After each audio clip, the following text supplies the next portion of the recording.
Hi guys! So, ang ulam namin ngayon ay palaka. And, ayan. Hindi namin sure kung tama yung linis ni mama. Ganyan ba? Linis na ba ganyan? Yeah, malinis naman siya. Ayan siya. First time na maglinis. Hindi ko alam. Naalis niya yung... Ganyan niya ang ginawa ko. Ayan oh. Inalis niya ba lahat yung mga paa, tapos yung laman, loob. Pero iniwan niya yung, ayan, meron siya mga maliliit na itlog dyan. Ayan oh, tinanggal ko yan. Yan, ewan ko. Ayan. Ay! Ba't hindi kumikibot-kibot yung paa niya? Tapos na patay na eh. Yung iba nga, nakabalat na kumikibot-kibot pa yung paa. Patay na nga, matigas na nga eh. Hindi ko alam kung inaano pa to, pero tatanggalin ko. Alisin mo yan, ma. Pag maitim, pangit. Madumi yan. Ay, kahirap naman. Malaki kasing kutsilyo. Alis ako dyan, di nakikita eh. Ito yung atay, yung kinukuha ni inang ito noon dati. Yan. Ayan, inaalis yung stomach.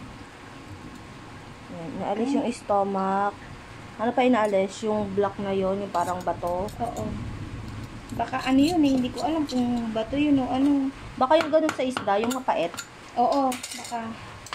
Tatanggalin din yung paa. Ayan, yung paa niya. Pasensya na. Ito, tinatanggal kaya to? Ilaalis yan. Kung hindi mo kakainin, alisin mo na lang.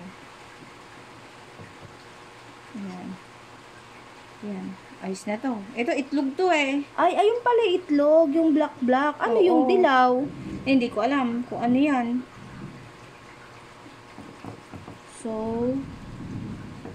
magdadissect kami ng frog dito. Mama, wag na natin kainin yung itlog. Itapon mo na din. Di itatapon. Yung atay lang kunin natin. Yan. Noong araw yan yung pagka nagluluto si inang nun, lahat ng atay akin eh. Ewan ko kung ano tawag dyan sa dilaw-dilaw na yan. Sasama ko pa ba yun? Sama natin. Sige, mukha namang mangga. Ano kaya yun? Natanggalan ko ba ng ano? Ay, tinanggalan ko. Ang dami na niya. Anong luto yan? Adobo perito. Favorite na luto ko dito nung araw yung may ano, yung